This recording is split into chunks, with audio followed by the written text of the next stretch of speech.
表演艺术中心工地日前爆发40名工程人员确诊，北市府当时下令工地停工清消，被匡列的工人要隔离，不过却被议员揭发停工期间偷偷赶工。许多施工的大哥是跟我们说，他们也知道说这个北艺中心是柯文哲市长认为很重要的政绩，但是今天有疫情发生的时候，他们却因为要赶工被叫过去，他们也觉得非常的无奈。议员黄玉芬拿出台北市新工处公文，说5月27号接获北艺有人确诊后，隔天也就是5月28号到6月14号都进行防疫消毒，没有工班进场施工。可是工人却传讯息给他爆料，29号都还在上班，怒骂谁知道他们搞什么。北艺施工日志也显示，5月28有工程师技工77人进场施工，5月29也有56人。可是新工处却解释，进场人员没人是被匡列的对象，也只是进去拿工具箱。室内装修标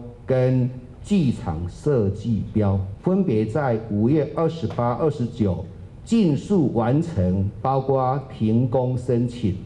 停工降载，以利全工区可以在5月28到5月30能够顺利的分区完成清消的作业。有非常多名的工人甚至要加班到晚上8点半，如果只是要回去拿东西，为什么还会有加班时间呢？北艺群聚感染停工期间反而被爆料再加班赶工，议员痛批柯文哲为了要让北艺在明年元宵剪彩启用，拿工人健康安危来拼政绩。3立新闻黄大丰周年台北报道。